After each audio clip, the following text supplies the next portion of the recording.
¿A dónde tienen que llegar?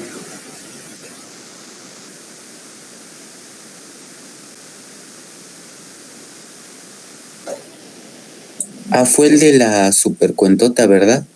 Ajá, déjame nada más encontrarlo y se los pongo ahorita. Pero no. Sí, es que ahí en el cuadernillo falta la expresión a la que tienen que encontrar. Pero sí es ese mismo, o sea, sí está un poquillo largo, pero sí se puede hacer.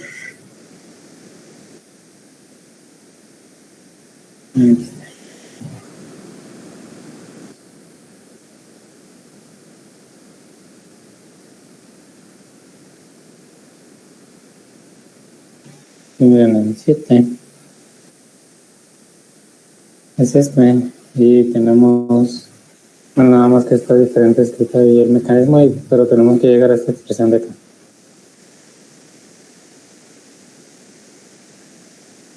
Un método que ustedes quieran, como lo puedan despejar, pero sustituir y demás, pero tienen que llegar a esta expresión. ¿Sale? Ese es el 7. Y sí, según yo sí lo deberían de tener por ahí resuelto. O percibimos aquí cómo se resolvía. Sí, profe, gracias. ¿Alguna otra duda? ¿O todo bien?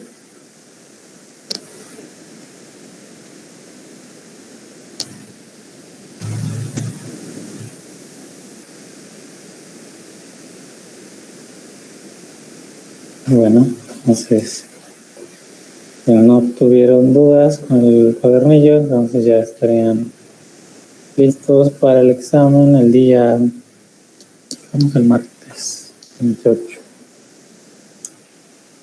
El martes 28, ¿verdad? Así es, maestro. Entonces con eso, ahora sí ya quedaría por vista todos los temas de la unidad 2. Y ahora sí podemos iniciar con la unidad 3 del programa, que era el modelado de fluidos.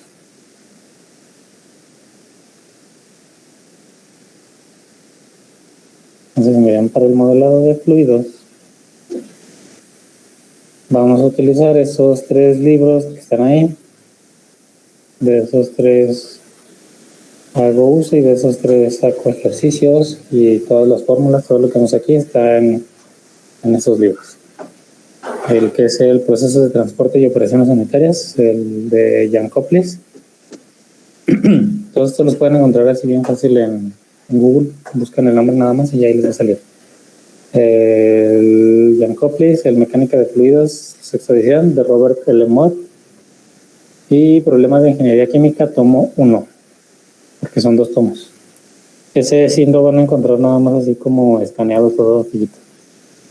Es el Ocon y Tojo de Joaquín Ocon García y Gabriel Tojo Barreiro. ¿Vale? Esos son los 3 libros que vamos a utilizar para la tercera unidad.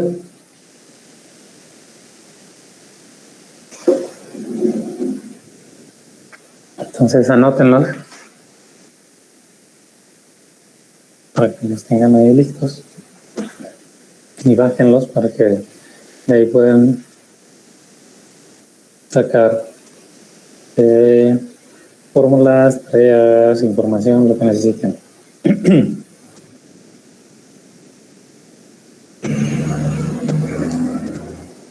Ok. Y ahora sí, bueno, vamos a iniciar con la parte de mecánica de fluidos.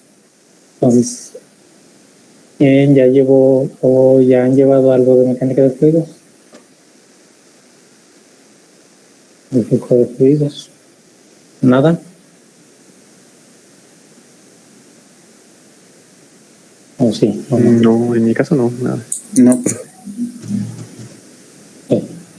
Bueno, entonces, de lo que se trata básicamente es de calcular pues no necesariamente calcular, sino de entender cómo se mueven los fluidos a través de ductos, tuberías, y bueno, en este caso las tuberías pueden ser cualquier cosa, ¿no? Entonces, es por eso que lo vemos de forma general, de la forma ingeniería y la mecánica de fluidos, que engloba todo lo de los procesos químicos, o sea, flujos en tuberías, ya que esos modelos son los mismos que se aplican para cualquier fluido. Es decir, si ustedes quisieran hacer cualquier modelado de un fluido del cuerpo humano, es las mismas fórmulas. Pero pues, obviamente es mucho más fácil una tubería estática fija que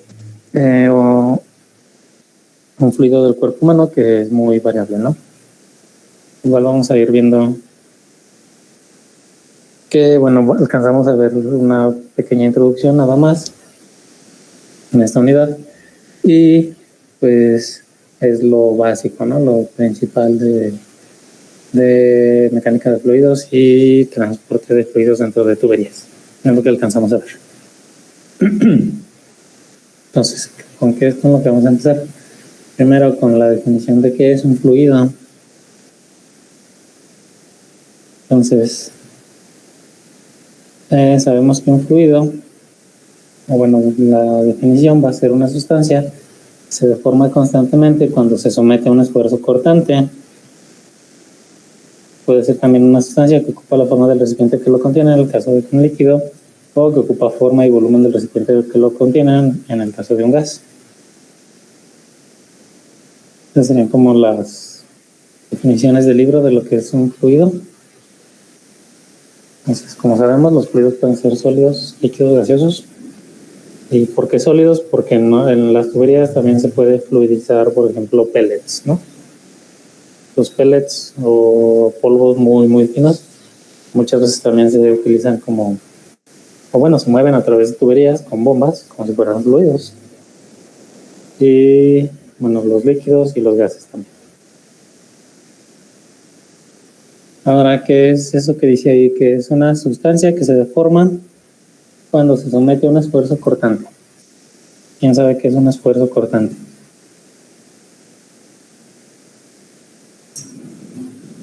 ¿O habían escuchado alguna vez de un esfuerzo cortante? Es una situación donde hay una diferencia de momento, ¿no? Ajá.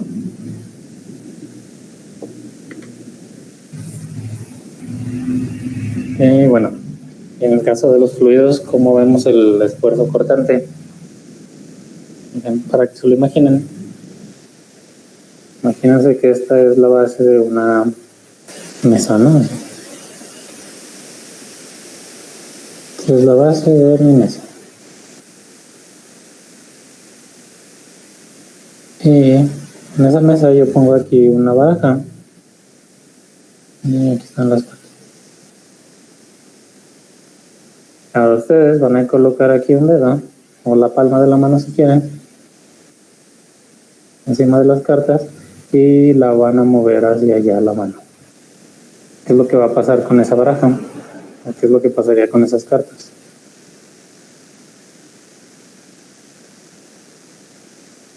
Se desacomodarían, ¿no? Como...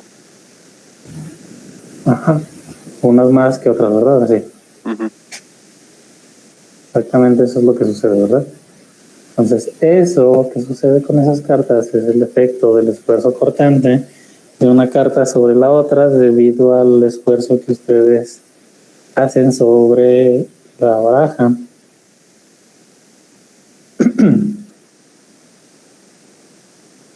Entonces, el esfuerzo cortante es el esfuerzo que existe entre capa y capa, es decir, entre carta y carta. Ustedes hacen un esfuerzo hacia abajo, bueno, ustedes lo aprietan y lo mueven, y el esfuerzo cortante hace que esta carta, por esfuerzo cortante, haga que se mueva la de abajo, y así con las demás abajo. Y normalmente la que menos se va a mover, o la única que no se va a mover, es la de hasta abajo, ¿no? Está pegada a la base. Eso sucede en los fluidos, en las tuberías igual. Si nosotros tenemos una tubería y mi fluido avanza en forma de capas, debido al esfuerzo cortante que existe entre ellos, provocan que las capas de fluido se vayan a tengan fricción entre sí y se vayan deformando al igual que esto que vemos aquí. Entonces, de tal forma que, bueno, ya lo vemos más adelante, ¿no? Si tuviéramos capas perfectas una sobre la otra, aquí si en la punta del fluido, pues ya observaríamos una parábola. ¿Sí? Esto es una parábola.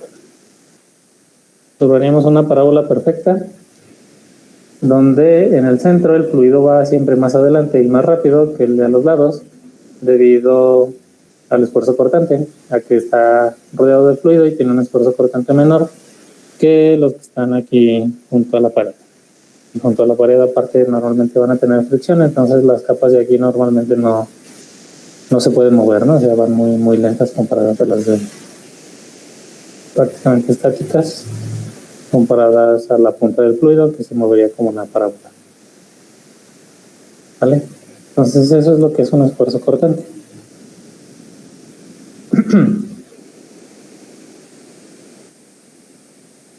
Y bueno, ya más adelante vamos a ver que obviamente esto también depende de las condiciones en las que estamos, ¿no? O sea, no siempre es una parábola, muchas veces tiene un... en COMSOL, ¿se acuerdan cuando veíamos los... ¿Se acuerdan en COMSOL, en los modelos de los reactores? Había reactores tubulares de flujo pistón. El flujo pistón es un flujo turbulento que tiene un perfil chato, es decir, aquí en vez de que sea una parábola, como si tuviera una diagonal así, luego una línea recta y luego otra diagonal. Entonces esto no se mueve como una parábola debido a que aquí tienen turbulencias y tienen remolinos. Entonces ya vamos a ir viendo que dependiendo del flujo, las velocidades, tuberías y demás, se van a comportar de forma diferente los perfiles. Y bueno, esos perfiles los podemos calcular más fácilmente en COMSOL y nos da el perfil de la tubería, ¿no? Y ahí se pueden ver las parábolas que se forman de flujo. Pero bueno, ahorita eso es lo que sería más o menos de forma ejemplificada lo que es un esfuerzo cortante. Ya ahorita lo vamos a hacer con su fórmula, ya que eso aplica para los fluidos newtonianos. Si se acuerdan, o bueno, si han visto que hay fluidos newtonianos y fluidos no newtonianos, ¿verdad? Sí, maestro. Sí. ¿Y cuál es la definición de un fluido newtoniano o la de un no newtoniano? Un fluido newtoniano es aquel que tiene su viscosidad constante. Exactamente, es el que obedece a la ley de viscosidad de Newton. Y la ley de viscosidad de Newton define el esfuerzo cortante en función de la viscosidad. Entonces eso ya ahorita lo vamos adelante. Entonces esto aplica para los fluidos newtonianos. Y lo que vamos a ver aquí, casi todo es para fluidos newtonianos y bueno, no vemos mucho de flujos turbulentos porque es muy difícil el modelado.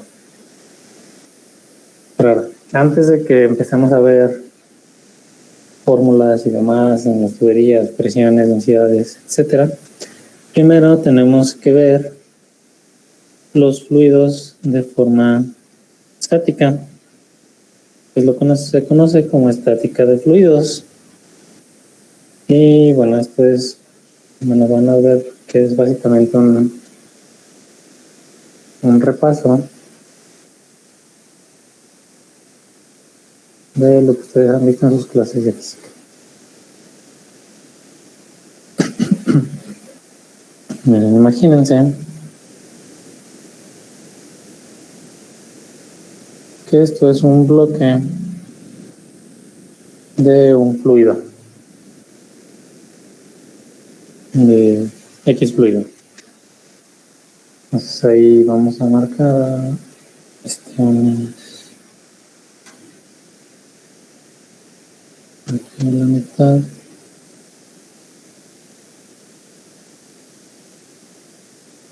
Entonces ahí vamos a tener una altura marcada a la mitad, en la superficie y en el suelo. Entonces a esta área de acá la vamos a llamar A0, A1 a la que está a la mitad, A2 a la que está en el fondo. Entonces aquí Y aquí arriba tenemos una presión 0, aquí una presión 1, bueno, y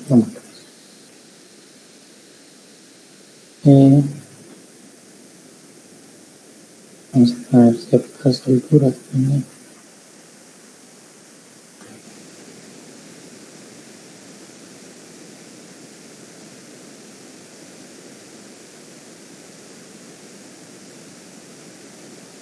Altura 1, altura 2, altura 3.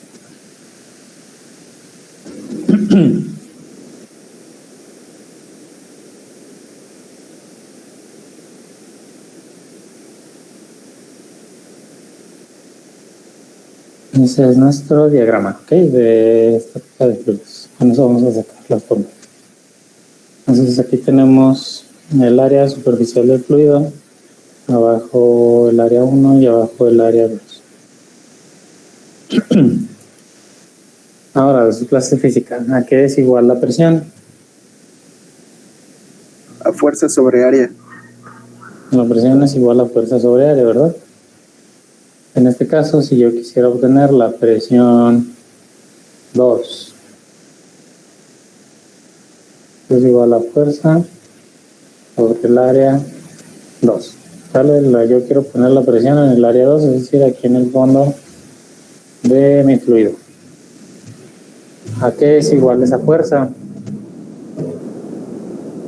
O sea, la fuerza que se ejerce en el área 2, ¿a qué es debida? ¿O a qué sería igual? Igual de sus clases de física, que la fuerza de que es igual. ¿Al peso del fluido? Al peso del fluido. ¿Y cómo definimos el peso del fluido? Masa por la gravedad. Bueno, por la... ¿no? Masa por gravedad, ¿verdad?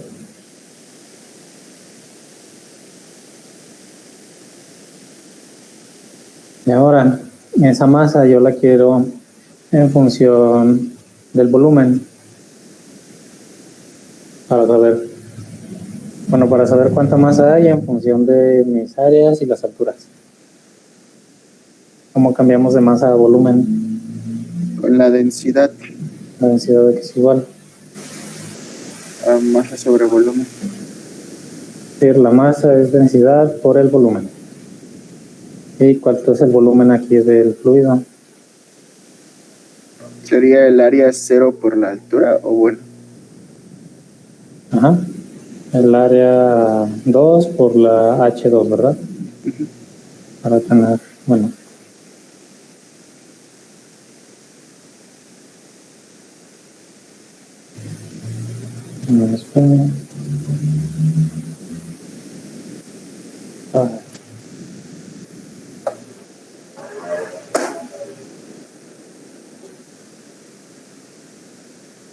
Ahí voy, espera.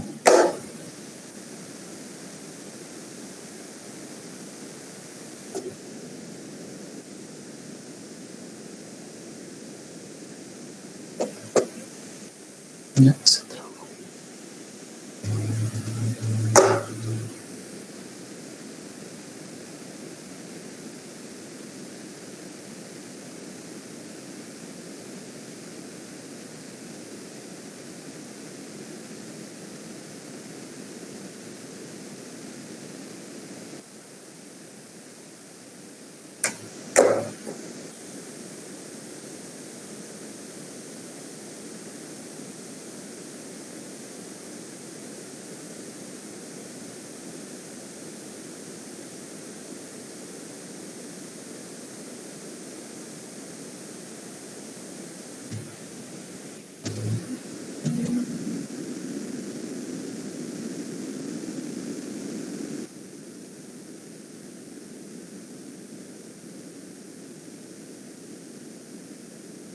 Ay, voy, dame un minuto que esto se trabó. Está bien, maestro.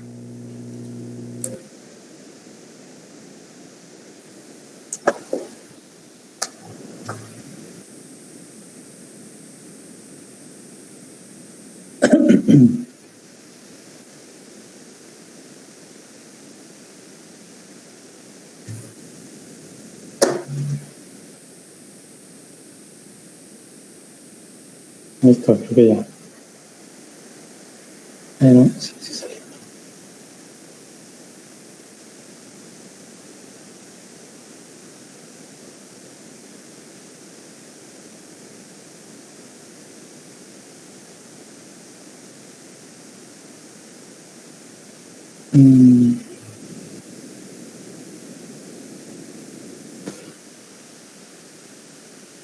Ya, ahora sí. Estamos en que vamos a cambiar ahora sí la masa por gravedad por el área 2 a volumen, ¿verdad? La masa con el volumen. Entonces la masa, el volumen va a ser el área 2, multiplica la altura 2 por la densidad por la gravedad entre el área 2. Área con esta área se puede eliminar. Y de ahí obtenemos entonces que la presión 2 es igual a la altura 2, densidad, gravedad. Entonces esta es la presión que se ejerce, la presión sobre el área 2 debido al fluido. Esta es la presión que ejerce ese bloque de fluido sobre el área 2. Mi área 2 sería como la base de la, ¿no? Entonces esto también se conoce como presión manométrica. El flujo de fluidos, o bueno, en mecánica de fluidos, el modelado de fluidos se diferencia mucho entre presión manométrica y presión absoluta. Entonces esto que vamos a hacer aquí es la presión manométrica, ya que es la presión que se debe únicamente al fluido. Ya se lo voy a probar.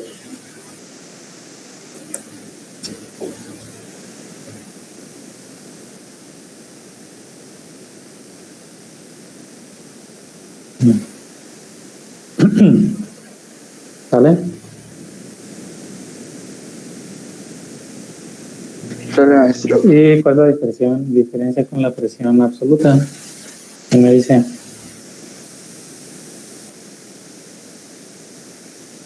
Falta la del aire, o sea, la atmósfera. Falta la que ejerce también el aire o la atmósfera, ¿verdad? Entonces, si queremos sacar la presión absoluta, igual en 2, pues esto, esa es la presión del fluido, más la presión 0 que ahí teníamos, ¿no?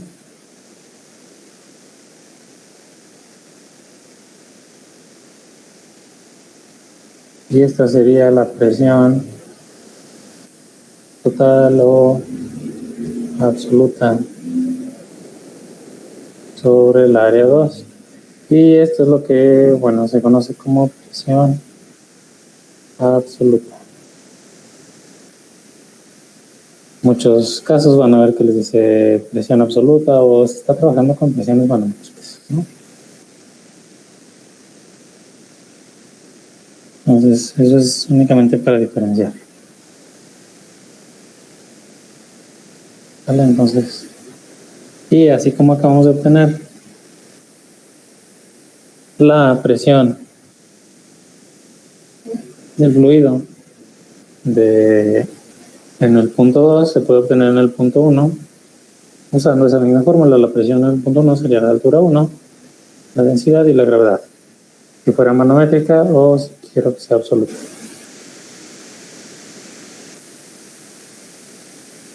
¿Sale? Entonces esta es la presión que ejercen los fluidos.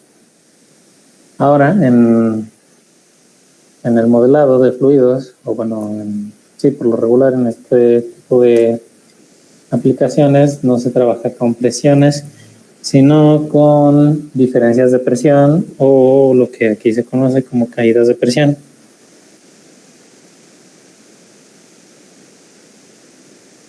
Entonces, cuando vean que en algún lado dice caída de presión, no es más que un delta P.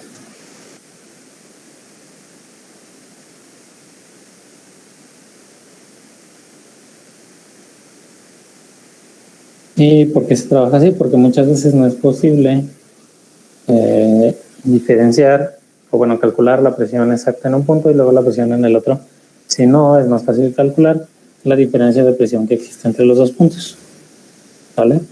Normalmente eso es lo que se le conoce como caída de presión.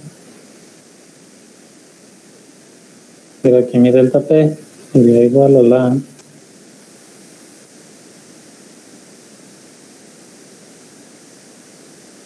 presión 2 menos presión 1 sería, o sea, en forma manométrica, H2 menos H1 multiplica la densidad de la gravedad.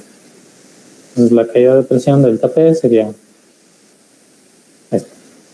Normalmente eso es con lo que se trabaja en flujo de fluidos, no presiones exactas, no presión como tal, sino caídas de presión. ¿Vale? Vale, profesor.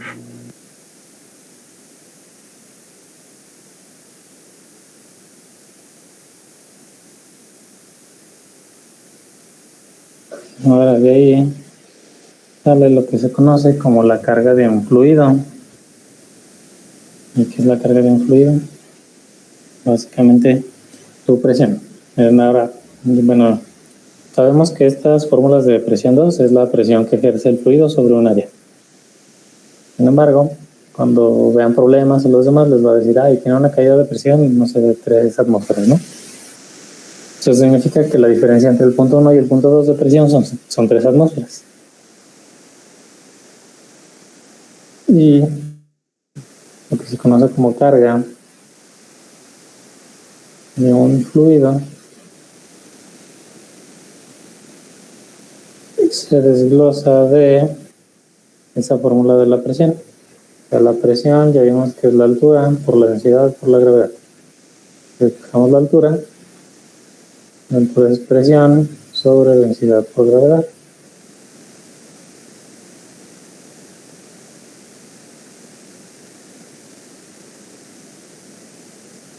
Y la altura es lo que se conoce como carga de un fluido, que representa la altura necesaria de cierto fluido para que ejerza cierta presión.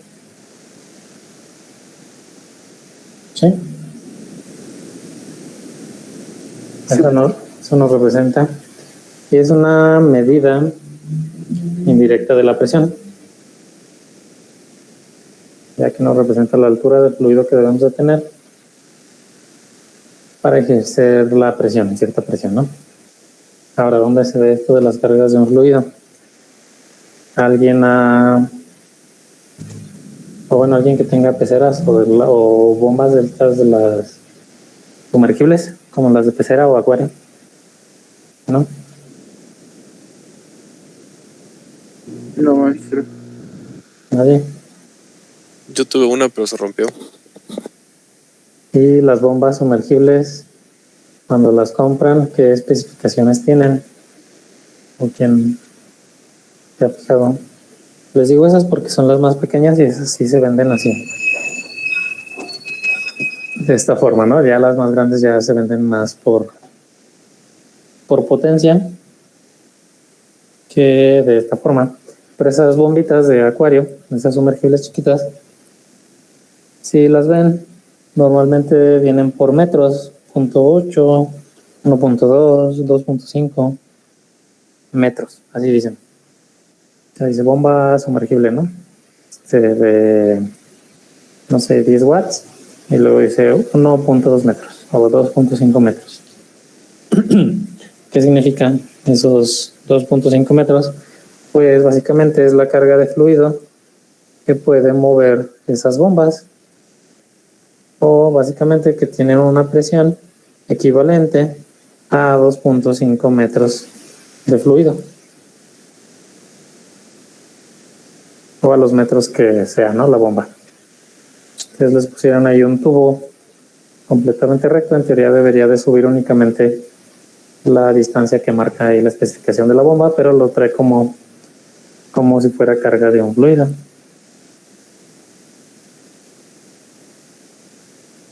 Y bueno, que yo haya visto nada más ese tipo de bombas sumergibles como las de acuario, son las que vienen de esa forma.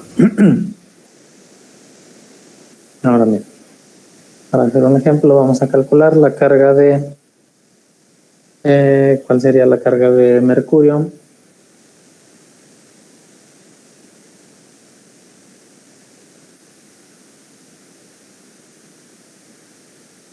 A presión atmosférica. Entonces la carga del mercurio tiene que ser igual a presión, que van a ser una atmósfera, entre densidad y gravedad. Entonces, la presión atmosférica es una atmósfera o 101.325 pascales en el sistema internacional, ¿verdad? Y necesitamos la densidad del mercurio. La densidad del mercurio es 3.5955.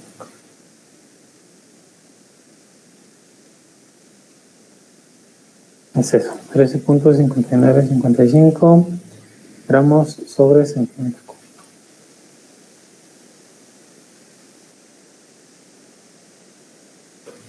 A 0 grados centígrados. A 0 grados centígrados. La carga de mercurio va a ser igual a las 101.125 pascales sobre la densidad en kilogramos sobre metro cúbico, para que coincida con arriba, sería 1359.55, ¿no? Gramos sobre metro cúbico. A ver. Uy, me robé un punto, ¿no? Son 13.595.5. Sí. Y esto va a multiplicar a mi gravedad, que son 9.81 metros sobre segundo al cuadrado. ¿Cuánto me va a dar esa carga de mercurio?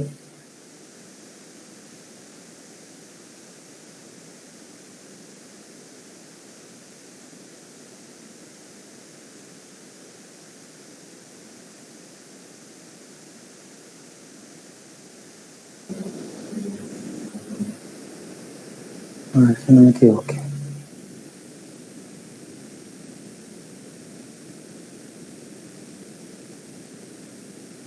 .7597, profe. Ahí voy. Sí, también me salió eso. 0. ¿Qué? 7597. ¿Qué unidades son? Metros. Metros, ¿verdad? La carga de mercurio a presión atmosférica son 759.7 milímetros. Y si se acuerdan, una atmósfera es igual a ¿cuántos milímetros de mercurio? 760 milímetros de mercurio, ¿verdad? Es por eso que también se puede medir en milímetros de mercurio. Es la altura de mercurio que representa una atmósfera de presión.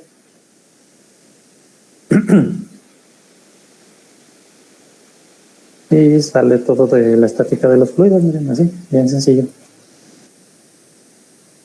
Entonces de ahí sale que las presiones se pueden medir con alturas de fluidos.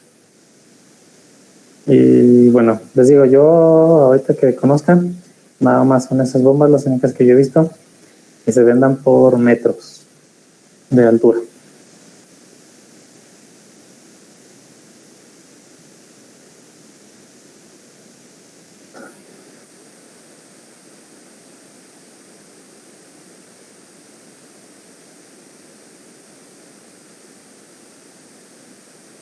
¿Vale?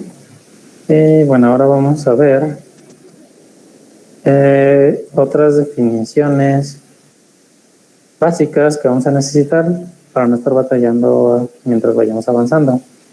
Hasta aquí supongo que está bien, ¿no? Todo se entendió. Sí, maestro. Sí.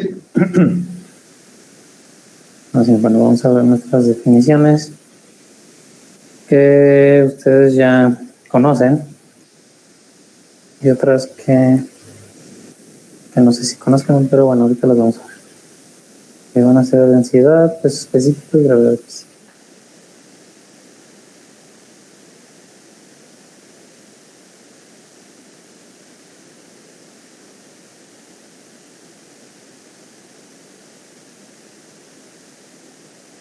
Vale.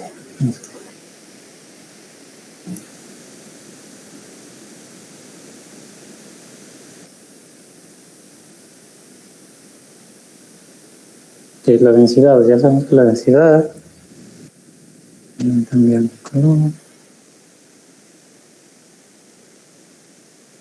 la densidad es igual a masa sobre volumen, ¿verdad? Así es, maestro.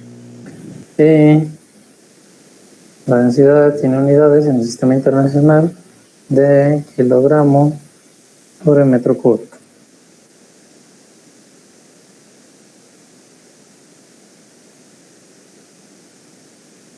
El peso específico. ¿Qué es el peso específico?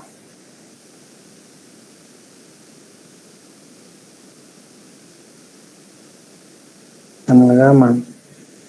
Este es el peso le vamos a llamar W, weight, es peso por unidad de volumen. Entonces esto va a tener unidades de Newton sobre metro cúbico en el sistema internacional. Y sabemos que el peso ya me habían dicho que es masa por gravedad sobre volumen. Y masa sobre volumen es densidad. Entonces acá la densidad también es igual al peso específico sobre la gravedad.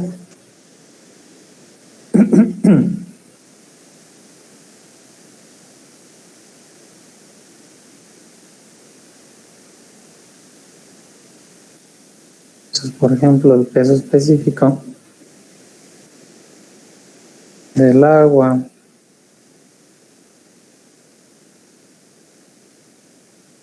sería igual a la gravedad por mil sería 9.81 kilonewton sobre metro cúbico a 4 grados centígrados. Si se acuerdan que la densidad del agua es 1 o 1000 kilogramos sobre metro cúbico a 4 grados centígrados, ¿verdad? Sí, maestro. Bueno. Y no se acuerdan que eso nada más aplica a 4 grados centígrados y no a 0 o a 20. No sé por qué a veces tienen la idea de que sean a 0 o a 20 grados.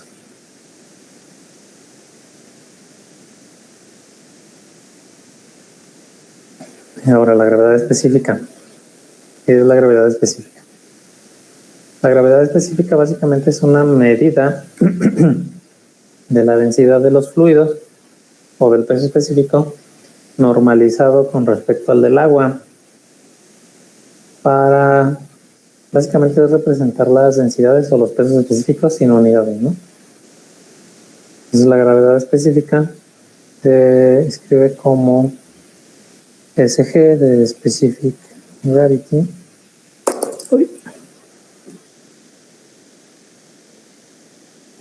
Es igual a la densidad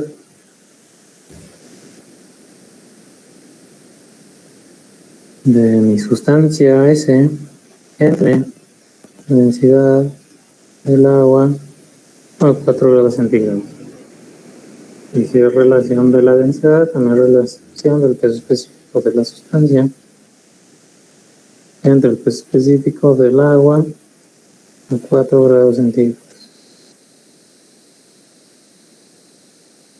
¿Sale? Eso es la gravedad específica. Básicamente, eso les digo, es una medida como de la densidad. Muchas veces les dicen, un fluido tiene una gravedad específica de, por ejemplo, el mercurio, ¿no? De 13.6.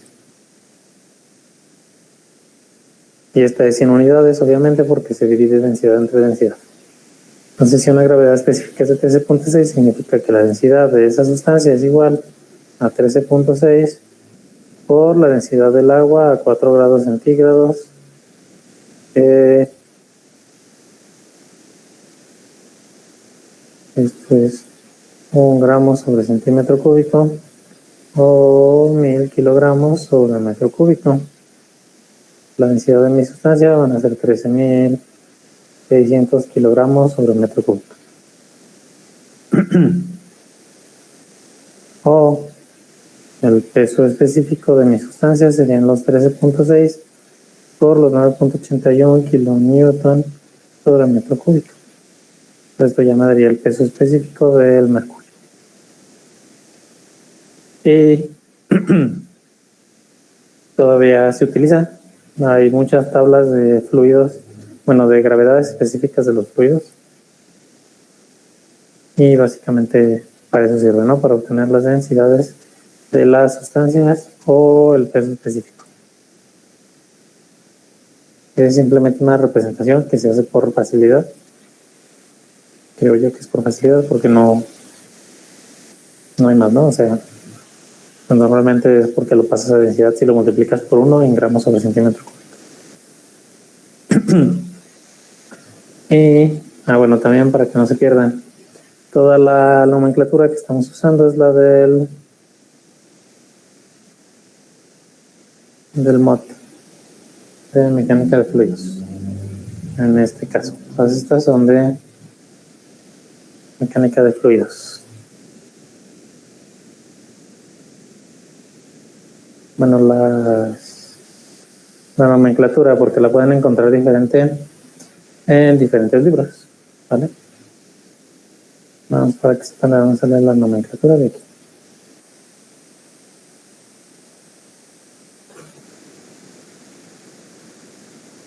Entonces estas nada más son definiciones de densidad, peso específico, gravedad específica que vamos a necesitar.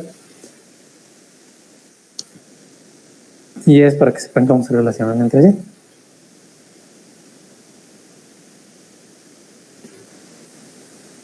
¿Dudas, preguntas? ¿Todo claro? Todo claro, maestro. Sí, perfecto que no. Bueno. Ahora sí. Esa imagen representa, esa imagen que está ahí, es para ejemplificar el esfuerzo cortante de los fluidos y que es básicamente como el ejemplo de la baraja. Vamos que aquí tenemos una superficie estacionaria aquí abajo, es decir, esta está fija, y la de acá arriba está en movimiento con cierta velocidad v para allá.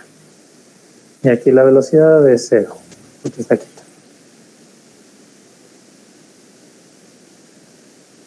Entonces, ¿qué es lo que pasa cuando la superficie de arriba se empieza a mover? Empieza a jalar, por así decirlo, las capas de fluido una tras otra, y por efecto de la velocidad y la fricción, una capa de fluido con la otra van generando este efecto de lo mismo que pasa con los naipes, ¿no? Con las barajas. Se mueven un delta V y un delta Y. ¿Sale? Entonces de ahí sale la definición de el esfuerzo cortante y lo que se conoce como viscosidad dinámica.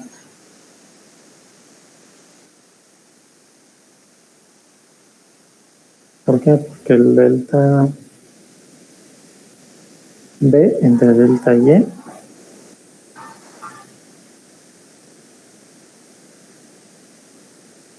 la diferencia de el delta de velocidad entre el delta de altura de las capas es proporcional al esfuerzo cortante, que se escribe como tau. Tau, la letra griega. Entonces, esto es proporcional. Entonces, ¿qué hacemos para quitar una proporcionalidad? Agregar una constante, ¿verdad? Y en este caso, ¿cuál va a ser mi constante? Esta eta. Que esta eta se conoce como viscosidad dinámica. La viscosidad dinámica es la constante de proporcionalidad del esfuerzo cortante. Y esto que está aquí es la ley de viscosidad de Newton, que es lo que decíamos de las definiciones de los fluidos newtonianos y no newtonianos. Los fluidos newtonianos son aquellos que obedecen a la ley de la viscosidad de Newton y que por lo tanto su viscosidad es constante. Es decir, esto. Esta es la ley de viscosidad de Newton y todos los fluidos que la respeten son fluidos newtonianos.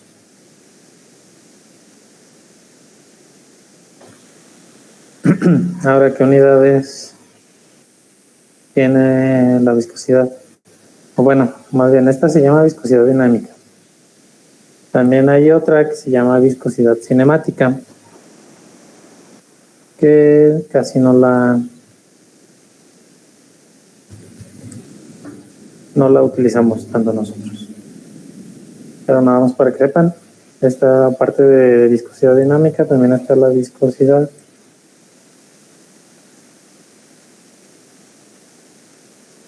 cinemática, que dependiendo del libro la encuentran igual con diferentes letras. También la viscosidad, muchas veces le ponen una V o algo así, o otra letra.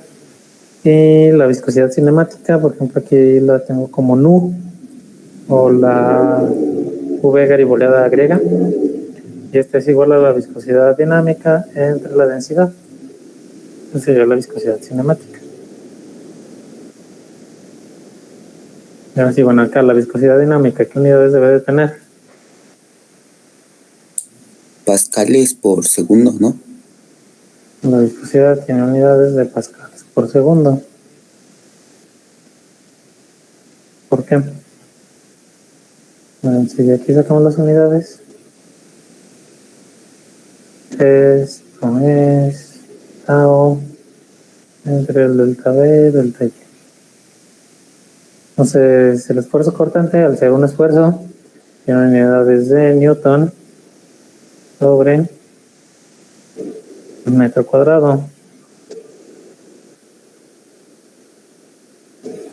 Y acá tenemos metros sobre segundo sobre metro.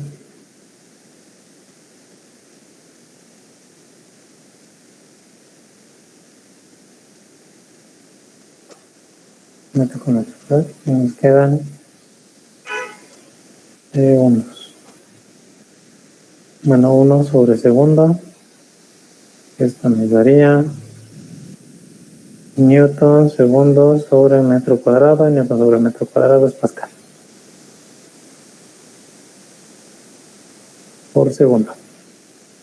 Esas es las unidades del sistema internacional de la viscosidad dinámica, Pascal sobre segundo, Pascal por segundo, o si lo quieren desarrollar y el Newton ponerle kilogramo metro sobre segundo al cuadrado, les va a quedar como kilogramo sobre metro segundo. Y deshacemos todas las unidades.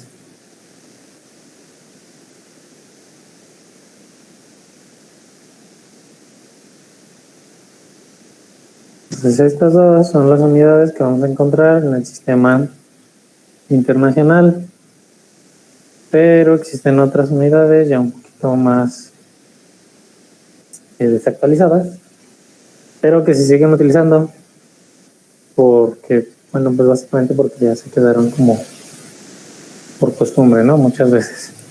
De hecho, muchas tablas todavía las encuentran en ese tipo de unidades que son en el sistema CGS o el sistema centímetro gramo segundo. ¿Qué unidades son esas? Los centipois. Centipoises, ¿no? Esos meros. Entonces, esto sería gramos, centímetro segundo. Es igual a lo que sería un poise. Pero normalmente no están en poise, ¿verdad? Las cosas, sino en centipoise. Es decir, 10 a la menos 2 poises. ¿Por qué? Bueno, eso sí no sé decirles por qué. Es más como costumbre, ¿no? Ya que de uso que otra cosa. Entonces, al igual que ya lo encuentran en el sistema internacional en pascal por segundo, kilogramo metro segundo, todavía pueden llegar a encontrar este tipo de unidades, ¿no? De los poise o centipoise. De hecho, los libros todavía manejan muchas veces estas unidades más que las del SI todavía. Y bueno, de hecho, aquí nosotros utilizamos más el sistema internacional, pero ni así nos salvamos de tener que utilizar muchas veces poises, centipoises o otro tipo de unidades, ¿no? Que es algo muy común, sobre todo en tuberías. Todo en el sistema inglés, ¿no? Tanto las medidas como pues, todo, básicamente.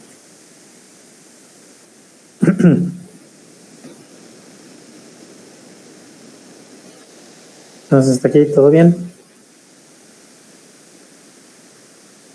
Sí, todo bien, maestro.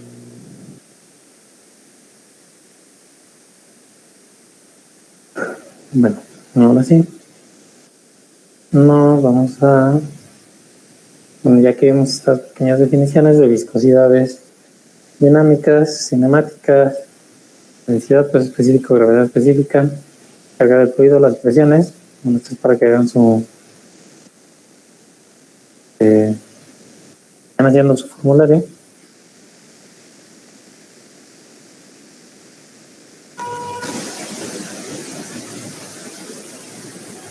Para poder ver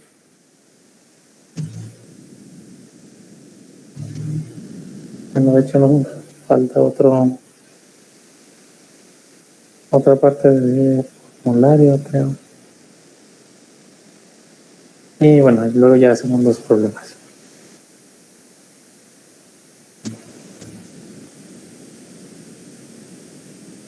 Entonces, si aquí está todo claro,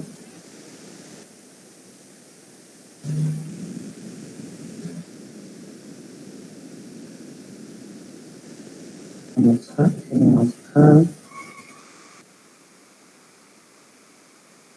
lo que son los tipos de flujo de fluidos y el número de Reynolds. ¿Se han escuchado hablar del número de Reynolds? ¿Alguien? ¿Qué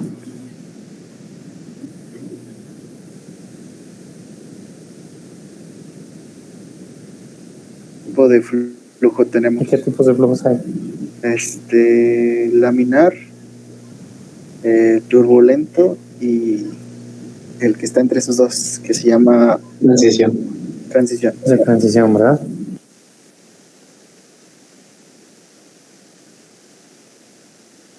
¿Y qué número de Reynolds se considera laminar y cuál turbulento?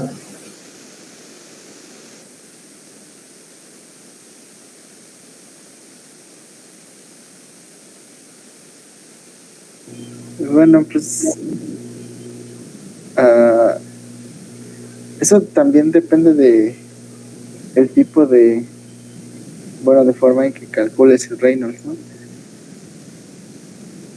Pero lo único que me acuerdo es que a partir de 3000 ya se consideraba turbulento, más o menos. Es también dependiendo mucho de dónde lo lean, ¿no? Dependiendo de los autores es diferente para cada uno, muchas veces. Pero, bueno, lo bueno es que normalmente no tenemos números de Reynolds tan bajos. Si ya han calculado, sabrán que pues, normalmente son muy altos para cuando ya son flujos turbulentos, ¿no? Muchas veces no es tan común que tengamos números están en zona de transición.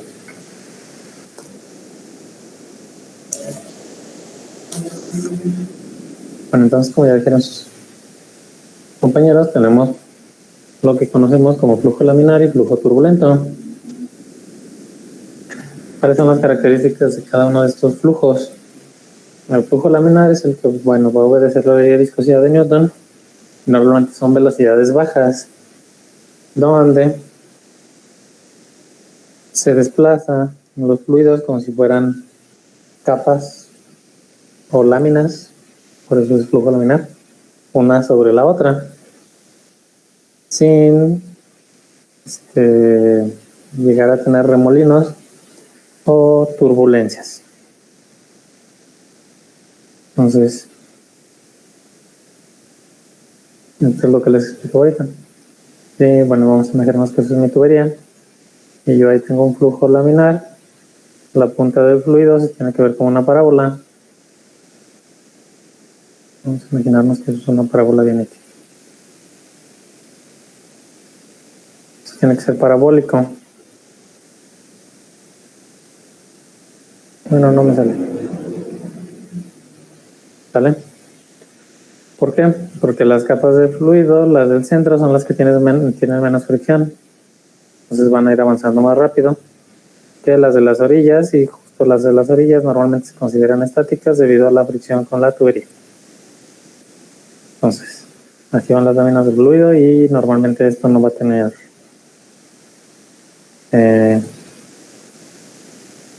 mayor dificultad, va a ser una parábola. En el flujo turbulento normalmente tiene un perfil chato. Esto lo van a ver muchas veces identificado como tiene una pequeña zona aquí como diagonal, luego la parte chata y acá otra vez diagonal. ¿Por qué tiene esa zona? Porque para el flujo turbulento son velocidades más altas, empiezan a formar remolinos que dan una naturaleza fluctuante. Normalmente acuérdense que en los procesos se prefiere el flujo turbulento porque todo se agita. Normalmente no, o sea, el 100% va agitado. Entonces, tiene estas dos pequeñas zonas aquí en la orilla de la tubería, que no es chato, debido a que la interfaz entre la tubería y el fluido se considera que es una zona laminar, ya que, igual que en el otro perfil, la capa de fluido que está pegada junto a la pared de las tuberías considera un tanto estática, o se está moviendo como una capa completamente, no es una capa completamente laminar. Entonces esta tiene una zona laminar y ya después tiene las zonas de las turbulencias, aquí donde se van haciendo los remolinos, que es debido a estos remolinos que el perfil de estos flujos normalmente es chato, ¿no? O no sé. Entonces en este es mucho más difícil de modelar debido a que pues, tenemos esta naturaleza de los remolinos, ¿no? Entonces es mucho más difícil de modelar dónde se van a formar remolinos, cómo se van a formar y obtener perfiles de velocidad, que si lo hacemos con un flujo laminar, ¿no? Bonito y sencillo. Pues básicamente esos son los dos tipos de flujos que tenemos, y el otro que es el de transición, que bueno, es una cosa ahí en medio de esas dos, ¿no? Que no es ni laminar ni turbulento. Y bueno, aparte de que los diferenciamos así, pues se diferencian con el número de Reynolds, que forma parte de esta familia de números adimensionales que utilizan no nada más en el flujo de fluidos, sino en muchas disciplinas se utilizan estos números adimensionales. Por ejemplo, aparte del número de Reynolds, ¿qué otro número adimensional conocen? El de Nusselt. El de Nusselt. ¿Cuál más? Sherwood. Ajá.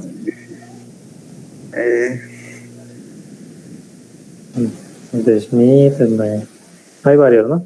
Se utilizan varios números adimensionales. Y bueno, ¿cuál es la utilidad de los números adimensionales? Básicamente son relaciones de propiedades físicas, en este caso de los fluidos. Pues estamos relacionando propiedades físicas en un número que va a resultar adimensional, sin dimensiones, pero que va a representar físicamente algo que nosotros podemos interpretar, ¿no?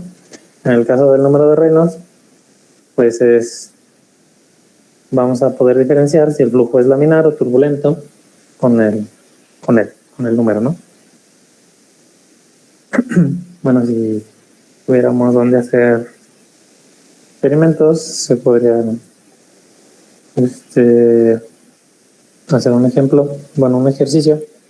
Este es muy sencillo para ver los tipos de flujos. Lo que se hace es poner una aguja dentro de una manguera. Esta nada más porque esta tiene que estar completamente derechita y bien alineada.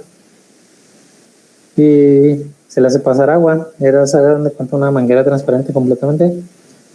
Y ustedes le encajan una jeringa con una aguja que esté dobladita para que salga la tinta en dirección del flujo. Entonces nada más le van abriendo lento, lento, lento, lento. Y la tinta sale en dirección junto con el fluido. En el caso de que puedan llegar a tener un fluido laminar. Y de hecho así pasa, o sea, ni siquiera cuando uno inyecta tinta en un fluido así laminar, ni siquiera se mezcla con lo demás, ¿no? Ya que como todo va en línea, todo va en pequeñas láminas completamente, pues lo que si le agregan tinta ni siquiera se alcanza a difundir, ya que va en línea con el flujo. Al aumentar la velocidad, obviamente ustedes tienen que empezar a observar cómo el colorante se empieza a mover y empieza a hacer remolinos. Obviamente ya estamos hablando de un flujo turbulento.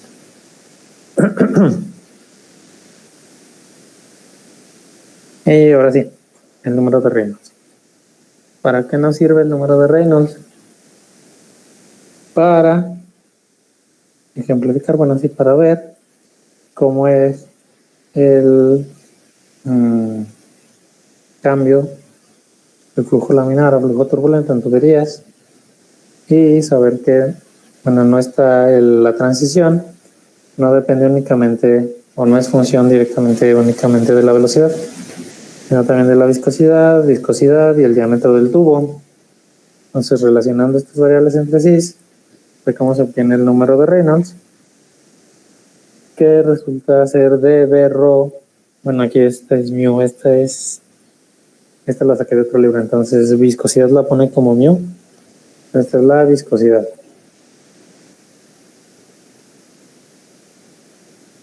Este es el diámetro de la tubería, la densidad,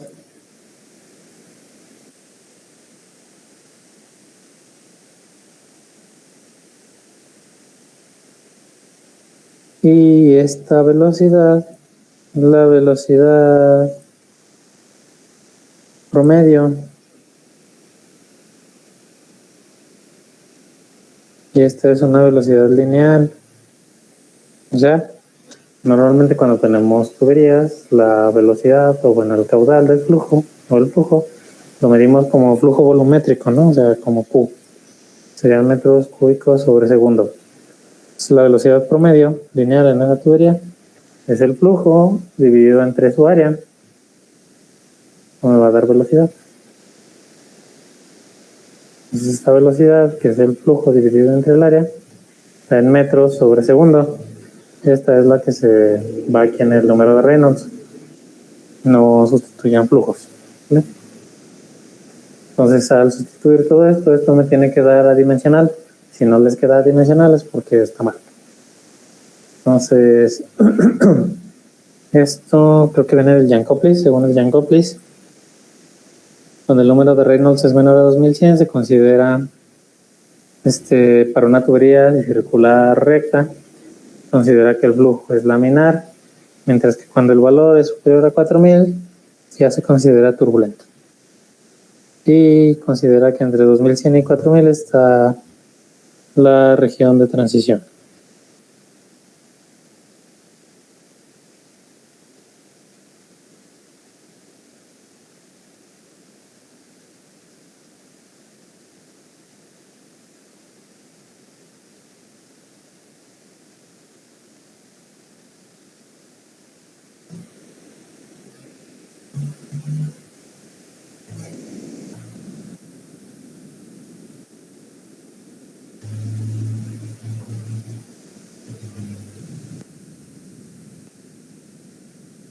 ¿vale?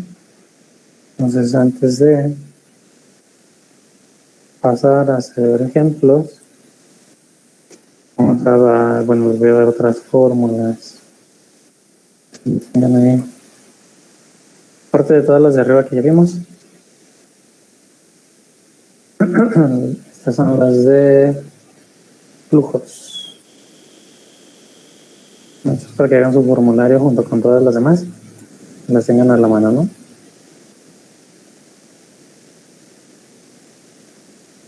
De flujos o caudales.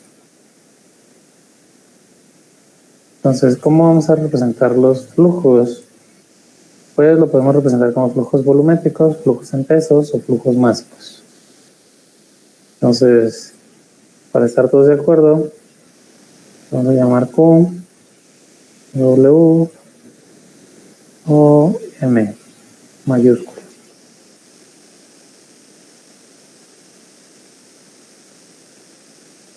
Entonces Q va a ser mi flujo volumétrico,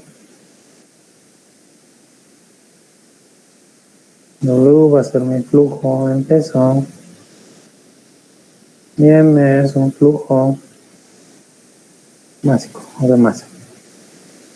Es decir, ¿qué unidades tendría un flujo volumétrico? Pues metros cúbicos por segundo o por hora, por día. Unidad de volumen sobre tiempo, ¿sale? Ya, pies cúbicos por segundo, metros cúbicos por hora, volumen sobre tiempo. El flujo en peso, newton sobre segundo, unidades de peso sobre tiempo. Y el flujo másico pues serían kilogramos por segundo, libras por hora, kilogramos por hora, todo del fluido. Y los van a encontrar de las, bueno, muchas veces es o másico o volumétrico, ¿no? El que utilizamos casi siempre, o bueno, el que traen los problemas. Y ya dependiendo del que venga, pues ya lo cambiamos entre uno y otro. Ahora, cómo se relacionan entre sí, cómo sacamos velocidades o demás. Bueno, pues primero el flujo volumétrico es igual a la velocidad por el área. Entonces esta es la velocidad promedio del flujo, del fluido lineal. Y este es el área transversal de la tubería, porque aquí estamos, bueno, todo lo vemos en tuberías, ¿no? O sea, sería el área, esta área, por la velocidad que lleve promedio el fluido. Pues sería mi flujo volumétrico. Entonces acuérdense, eso siempre lo vamos a estar utilizando todo este rato. Perdón, ¿qué área es, perdón, profe? El área transversal de la tubería, es decir, y pasa por aquí mi fluido y dice, esta es una tubería de diámetro de 2 pulgadas, pues el área es el área que corresponda al círculo de diámetro de 2 pulgadas. Sería esta de la tubería. Como el disquito, ¿no? Como un disquito. Ajá, ¿no? sí, exactamente. Ese es el área que se utiliza para el flujo volumétrico. Ahora el flujo en peso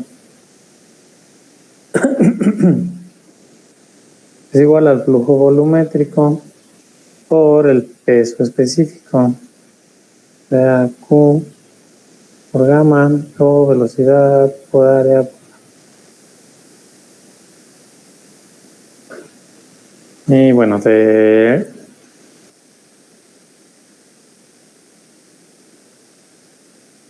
ya también vieron cómo se puede relacionar esto con densidad, gravedad, entre las otras fórmulas, ¿no? Entonces se puede relacionar con todo. Y el de masa sería el flujo volumétrico por la densidad o velocidad, área, densidad.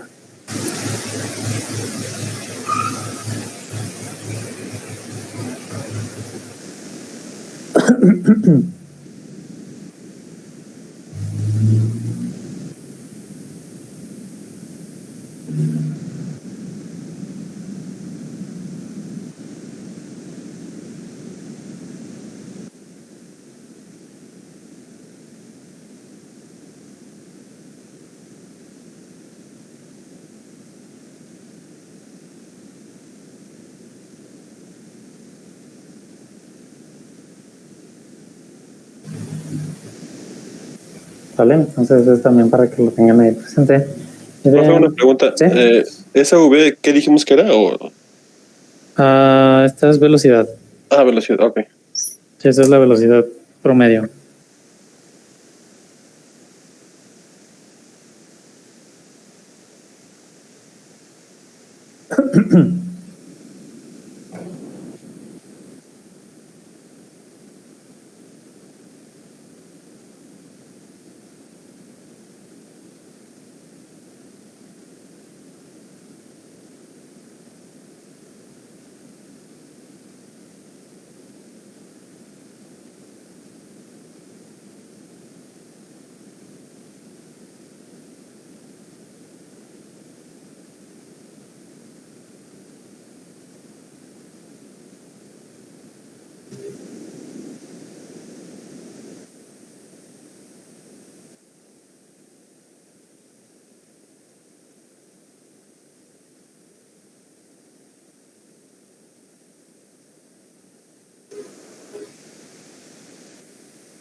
¿Vale?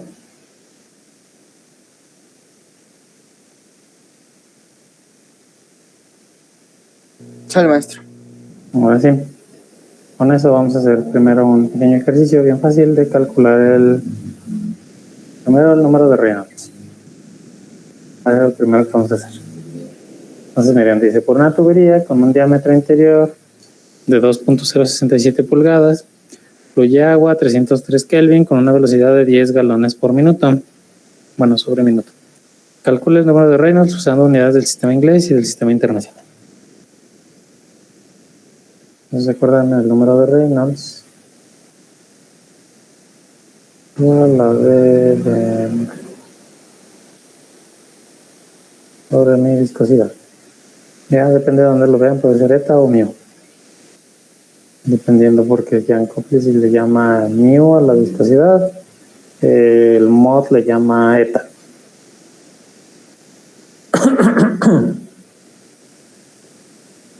Entonces ahí ya tenemos el diámetro, 2.067 pulgadas. Tenemos un flujo volumétrico de 10 galones sobre minuto que hay que cambiar y nada más. Ahora el resto de propiedades hay que, bueno, ya aquí a la siguiente clase bajen los libros, ya sea el Jan Copley, el mod o bueno, cualquiera de esos de flujo de fluidos que tenga al final sus apéndices para que de ahí puedan ver las unidades o bueno, sí las propiedades que corresponden a su fluido. Entonces ahorita en este caso yo les voy a dar del apéndice del Jan Copley. ¿Por qué? Porque hay que, aquí siempre pongan, ¿no? O sea, del apéndice de tal libro, la densidad del agua a 303 Kelvin es 995.68 kilogramos sobre metro cúbico.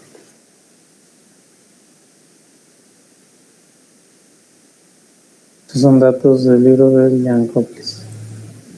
No recuerdo ahorita el apéndice, pero es el de propiedades de agua. Y la viscosidad es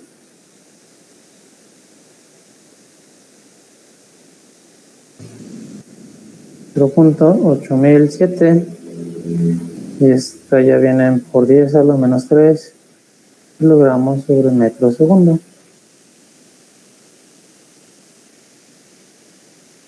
Entonces, ¿qué hay que hacer? Bueno, aquí hay que cambiar esto a metros para que sea consistente aquí mi diámetro en metros. Hay que calcular la velocidad. La velocidad, acuérdense, va a salir de que el flujo es igual a la velocidad por el área. Ya tenemos el diámetro, podemos sacar el área y del flujo sacamos la velocidad. Y para obtenerla en el sistema internacional, esta velocidad tiene que estar en metros sobre segundo para poder sustituir diámetro en metros, velocidad en metros sobre segundo Densidad ya está en kilogramos sobre metro cúbico y viscosidad ya está en kilogramos metro segundo.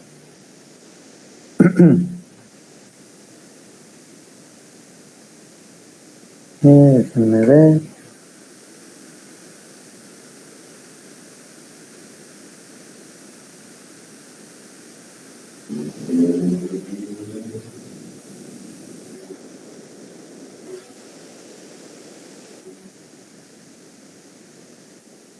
Sí. Nada más para que lo conviertan. ¿Qué galón vamos a usar?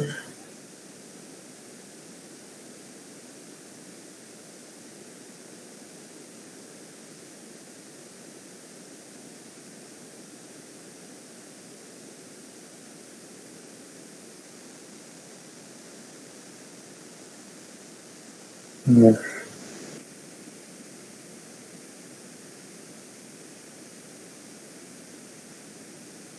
Vamos a usar el galón.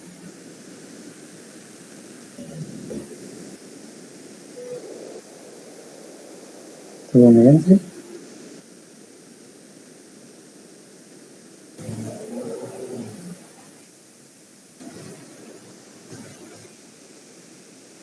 Yo creo que si vamos a usar el galón estadounidense, que un galón son 3.78 litros.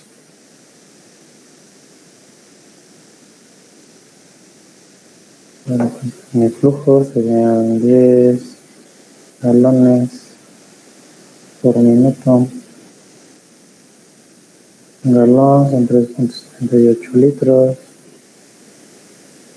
1000 litros es un metro cúbico. Y un minuto son 60 segundos. Minutos, galones, litros.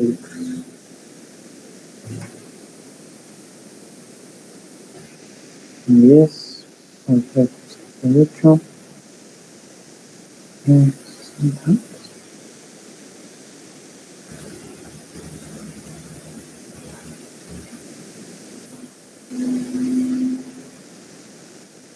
Sería 6.3 por 10 a la -4. -4 metros cúbicos sobre segundo. Y mi área es pi por radio al cuadrado. Bueno, esto, ¿no? Por 2.54 para que sea centímetros.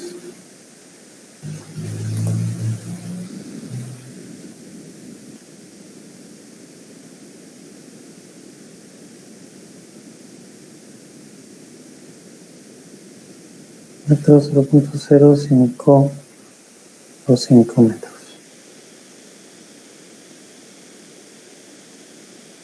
Entonces el área sería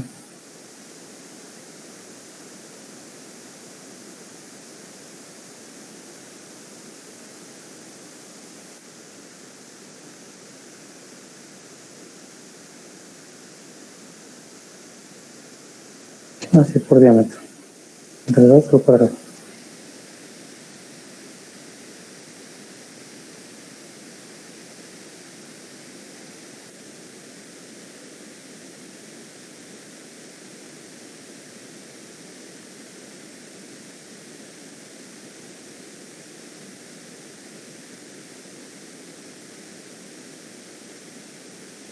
Metros cuadrados y la velocidad sería flujo sobre área. 3 sobre 2.16 por 10 a menos 3.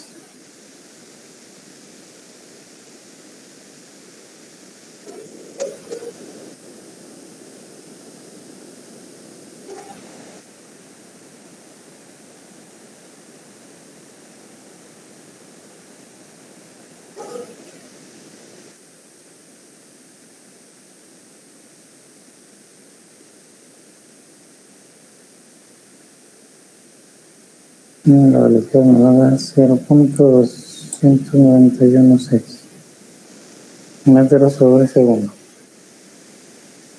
Y ahora sí, miren, ya tengo velocidad, tengo diámetro, tengo densidad y viscosidad.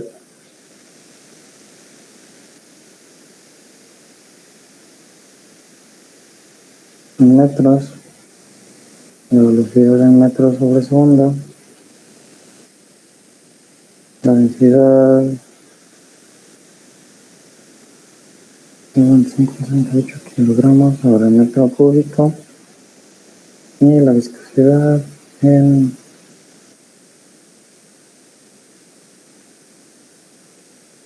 kilogramos sobre metro segundo. Así metro cuadrado con metro cúbico. Kilogramo, segundo y el metro que sobra. Ya está, esa dimensional. El número de Reynolds va a ser igual a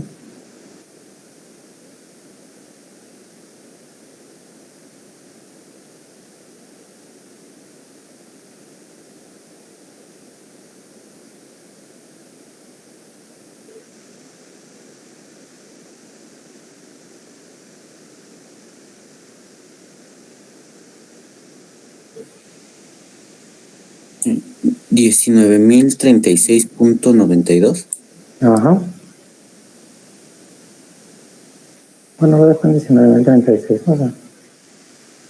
El número de Reynolds, bueno, lo bueno es que es a veces más fácil de calcular, ¿no? Le tiene que dar alrededor de 19.036. Es decir que esto, el agua que va por esa tubería, va como un flujo turbulento. Entonces esto tiene que cambiar de acuerdo, bueno, por eso les digo, tiene que darles alrededor de los 19.036, ya dependiendo del tipo de unidades que utilicen, ¿sale? Entonces esto fue utilizando el sistema internacional.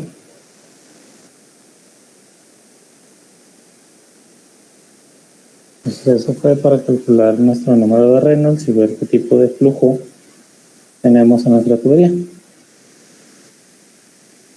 ¿Dudas, preguntas, aclaraciones? ¿Todo bien?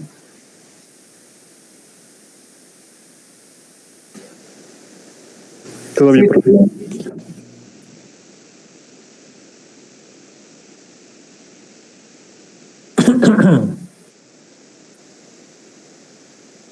Ok.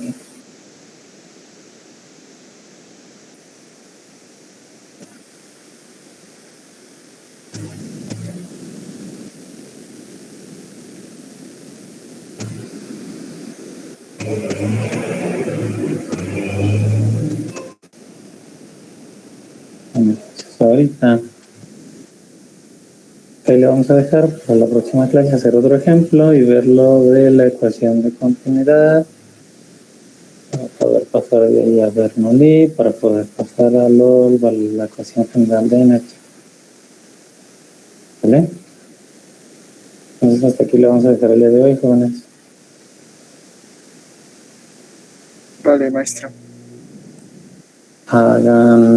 Bueno, acaban su cuadernillo, lo suben para el martes y el martes va a ser el examen. El examen igual va a estar en Classroom. Dudas, preguntas, aclaraciones, lo que tengan, si quieren ahí por mensaje. Entonces ya para clase nos veríamos el jueves. Próximo jueves. ¿Vale? Ok, profe, gracias.